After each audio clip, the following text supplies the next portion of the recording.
What truly separates an ordinary human being from someone who commits monstrous acts?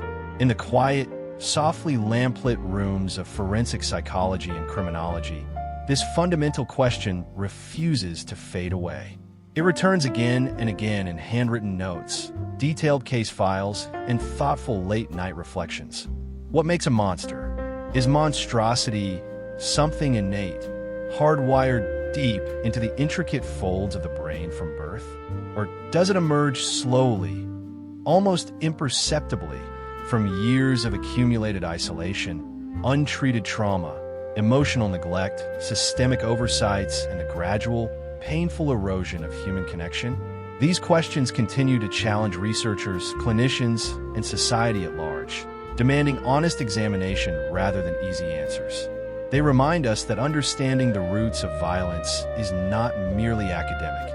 It is a moral responsibility we all share. We open our illustrated examination like a dedicated forensic psychologist turning the worn pages of a well-used notebook. At the center lies the human brain, rendered in meticulous pencil cross-hatching, with fine ink arrows pointing to critical regions. Those governing impulse control in the prefrontal cortex, empathy in the mirror neuron networks, and the fear response that normally keeps destructive urges carefully in check. When these delicate systems work together in harmonious balance, they form the solid foundation of civilized society and moral restraint.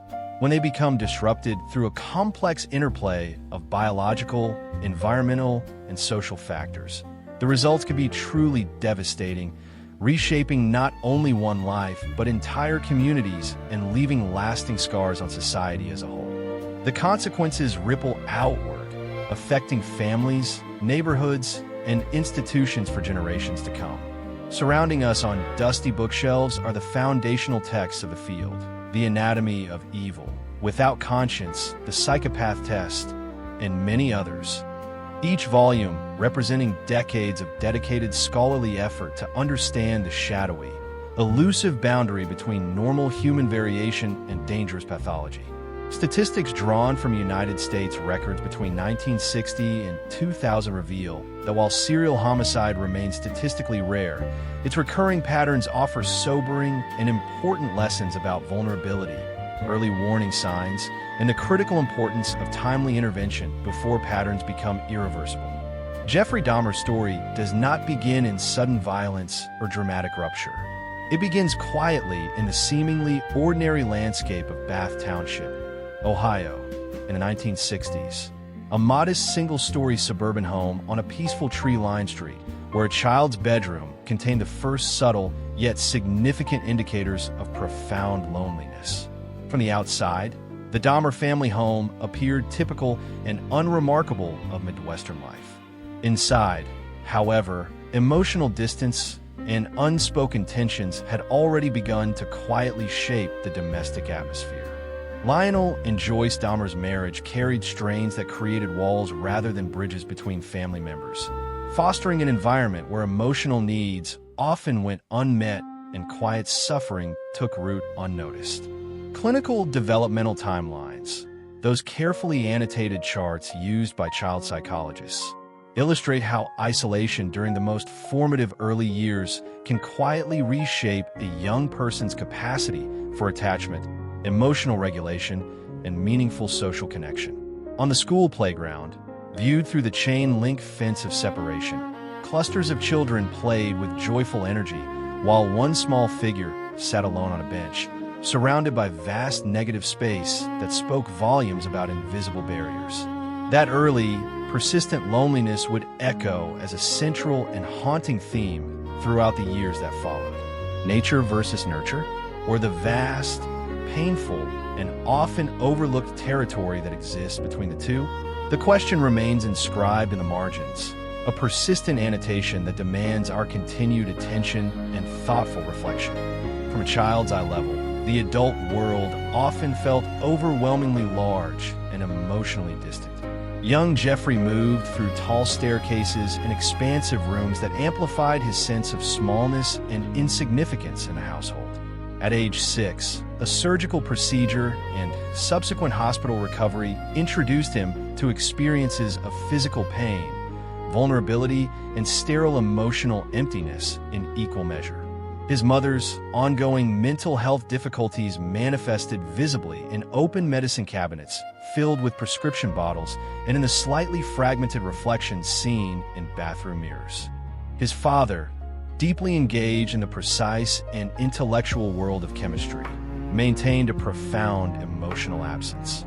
The home study remained orderly with textbooks, scientific models, and framed degrees, yet it rarely served as a space for genuine father-son connection or shared presence. Amid this environment of quiet disconnection, a different form of curiosity quietly emerged. Small hands gently examining a dead bird found in the yard, driven not by malice but by an intense, almost scientific sense of wonder about the mysteries of life and death. That initial fascination gradually developed into more structured collections of specimens preserved in jars and arranged on shelves in an old backyard shed. Child psychologists and developmental experts carefully distinguish between typical childhood curiosity about the natural world and emerging behavioral patterns that, without compassionate guidance and early support, carry the risk of becoming more fixed and concerning over time. Frequent family relocations further disrupted whatever fragile social roots had begun to form. In a new school environment, the pattern of isolation repeated itself starkly in the cafeteria. One solitary figure at the distant end of a long table, while groups of peers engaged in lively interaction and belonging all around. During the teenage years, alcohol began to serve as a solitary, private coping mechanism, concealed inside a school locker as a temporary refuge from overwhelming social anxiety and internal distress. The parents' divorce when Jeffrey turned 18 represented a final, decisive fracture in the family structure. The once familiar home stood largely emptied, with legal documents, a single abandoned wedding ring on the kitchen table, and scattered personal debris symbolizing both the end of one chapter and the beginning of complete abandonment. Left entirely alone in that echoing, neglected house, surrounded by silence, takeout containers, and the weight of accumulated disconnection, the foundational elements of isolation, substance use, attachment difficulties, and morbid fixation had now coalesced into a clear and troubling pattern. At 18, the first formal interaction with the criminal justice system unfolded on a quiet rural road at dusk. An ordinary American landscape that belied the significance of the boundary being crossed. Subsequent military service provided external structure, discipline, and routine, yet it ultimately functioned as another missed opportunity for deeper psychological intervention and support. Discharge papers returned him to civilian life without sufficient scaffolding in place. A period of drifting followed, transient stays in seedy Miami motels, followed by a return to the modest, orderly, and religiously grounded home of his grandmother in Milwaukee. Within the emerging gay bar scene of the early 1980s, he navigated complex layers of internalized shame, identity conflict, societal stigma, and personal disconnection. A drugging incident in 1982 resulted in arrest at a bathhouse, yet the charges were later dropped, representing one of several critical junctures where institutional systems observed warning signs but failed to pursue more comprehensive assessment or follow-up. He maintained a meticulously compartmentalized double life inside apartment 213 of the Oxford Apartments. During daylight hours, he performed unremarkable work stocking grocery store shelves under the steady glow of fluorescent lights. At night, an entirely hidden interior world remained carefully concealed from view. Probation supervision, casual neighbor interactions in the apartment hallway, and even a documented 1991 police encounter on a city street corner all failed to penetrate the surface of normalcy. The broader Milwaukee community, vibrant with barbershops, churches, corner stores, children's bicycles on porches, and everyday human connection, ultimately bore the heaviest impact, grieving in relative silence while multiple institutional red flags went unaddressed. In careful hindsight, the complete case file reveals a constellation of missed intervention opportunities, moments when schools, mental health professionals, family members, probation officers, or law enforcement could have responded with greater depth, coordination, and persistence, potentially altering the tragic course of events. The cumulative weight of those systemic and individual oversights rests heavily on every page of the retrospective analysis. Thoughtful pause. The Diagnostic and Statistical Manual of Mental Disorders stands as the primary clinical reference tool for professionals, providing structured frameworks, including antisocial personality disorder, marked by persistent violation of others' rights, chronic deceitfulness, impulsivity, irritability, and a striking absence of remorse or empathy. Further distinctions between psychopathy and sociopathy help clarify origins, the former often showing stronger neurological components, the latter more shaped by developmental and environmental influences. Necrophilic paraphilia enters the diagnostic picture as a severe disruption in the realms of attachment, intimacy, power, and control. Advanced brain imaging research has consistently highlighted structural and functional differences, most notably reduced activity and volume in the prefrontal cortex, the Neural Center for Executive Functioning, Moral Reasoning, and Impulse Regulation, alongside alterations in empathy-related structures, such as the amygdala and anterior cingulate cortex. Mirror neuron systems, which underpin our innate ability to emotionally resonate with and understand others, appear significantly compromised. Attachment theory, drawing from John Bowlby's foundational research, illuminates profound early bonding failures that resulted in insecure, avoidant, and disorganized attachment styles, leaving the developing psyche without healthy internal models for safe, reciprocal human relationships. Over years, the permeable boundary between private fantasy and external reality gradually eroded. The need for absolute control over an internal domain became the primary psychological refuge from chaos, loneliness, and emotional overwhelm. Multiple co-occurring disorders, including substance use issues, personality pathology, and paraphilic conditions, interacted dynamically, creating a highly complex clinical portrait that defied simple categorization.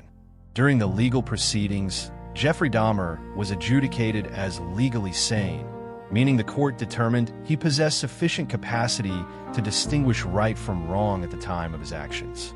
Nevertheless, the deeper forensic psychiatric evaluation revealed extensive developmental trauma, a high accumulation of adverse childhood experiences, and notable neurological vulnerabilities. 14 unique individuals, each possessing their own aspirations, relationships, talents, and inherent human worth, had their lives violently ended. The surviving families continue to endure a depth of grief and loss that transcends any diagnostic framework or psychological explanation. Forensic psychology persistently grapples with the profound ethical and philosophical question of volition and accountability. Precisely where does the territory of clinical illness conclude and the domain of personal moral responsibility begin? In its rarest manifestations, evil does not arise from cartoonish monstrosity, but from the intricate, multifaceted convergence of biological predispositions, environmental stressors, untreated trauma, and the protective societal systems that either succeed in their mission or, tragically, fall short. Mental health care access across the United States has historically been fragmented and inequitable, with expansive care deserts spanning rural areas and underserved urban communities where professional support remains scarce or entirely unavailable. The broad defunding and closure of state psychiatric hospitals throughout the 1980s dismantled critical components of the existing safety net, leaving many vulnerable individuals without structured, ongoing care. Caseworkers and social service providers, overwhelmed by staggering caseloads and administrative burdens, often operated under conditions that made consistent, high-quality intervention nearly impossible. Educational institutions, child protective services, and law enforcement agencies each held partial views of the larger puzzle that were never effectively integrated. Racial and socioeconomic disparities in media coverage, combined with long-standing community distrust of policing institutions, added further layers of complexity and hindered effective response. The specific 1991 police encounter has since become a widely studied case example of procedural shortcomings, training deficiencies, and cultural challenges within the justice system. In the aftermath, media treatment frequently transitioned from factual reporting into sensationalized spectacle, prompting necessary ongoing debates about journalistic ethics, the responsible consumption of true crime content, and the potential for secondary victimization of families and communities. While incarcerated, Dahmer participated in conversations exploring his own psychological condition, underwent a personal conversion to Christianity, and engaged with questions of remorse and meaning. He died in 1994. The case ultimately catalyzed meaningful, though imperfect and incomplete, reforms across multiple domains. Improvements in legal duty to warn standards, enhanced crisis intervention training for police, greater emphasis on victim-centered investigative approaches, and evolving mental health policy frameworks. Nevertheless, the broader, essential work of systemic repair, coordination, and prevention remains an urgent societal responsibility. Genuine prevention begins with proactive, compassionate, and well-resourced early intervention. It manifests in elementary school counseling offices where art therapy materials, safe spaces, and attentive adults create room for children who feel apart from their peers to be truly seen and supported. It appears through widespread implementation of adverse childhood experiences, screening programs, and family-strengthening initiatives that address risk factors before harmful behavioral patterns become deeply entrenched. Trauma-informed educational environments, collaborative co-responder teams that pair law enforcement with mental health clinicians, readily accessible substance use treatment programs, clear and consistently applied mandatory reporting protocols, and scientifically validated violence risk assessment instruments, such as the HCR 20 Together form a practical, evidence-based toolkit for modern prevention efforts. Strong community support networks, dedicated parental mental health resources, and structured youth mentorship programs all contribute meaningfully to building resilience among at-risk young people. Contemporary criminological theories, including Terry Moffat's developmental taxonomy of antisocial behavior, help professionals distinguish between life course persistent and adolescence limited pathways, enabling more precise targeting of intervention points.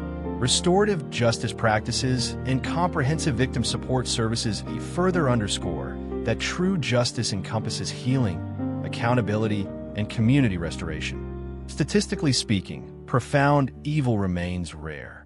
The underlying conditions that permit it to develop, chronic social isolation, unaddressed trauma, fragmented institutional support, and the profound absence of consistent human connection and care, are far more commonplace and therefore addressable.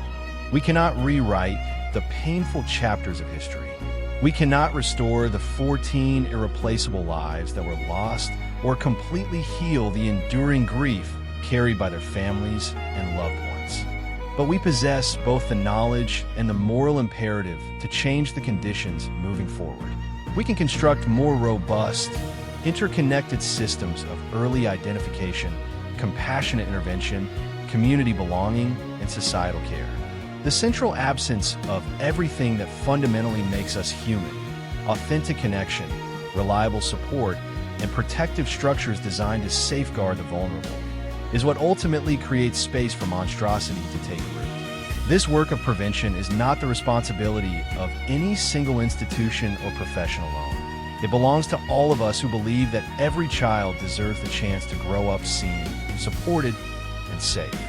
The most important question this entire examination leaves us with is therefore not simply what psychological, familial, and systemic factors contributed to the making of Jeffrey Dahmer, but what concrete actions we, as individuals, communities, professionals, and as a society, are willing to take to ensure that no other child grows up carrying the same heavy burden of loneliness, disconnection, and untreated pain into adulthood. We owe this ongoing reflection and committed action to the memory of every victim, to every grieving family, and to every young person today who sits alone on the metaphorical edge of life's playground, waiting to be noticed and supported before it is too late.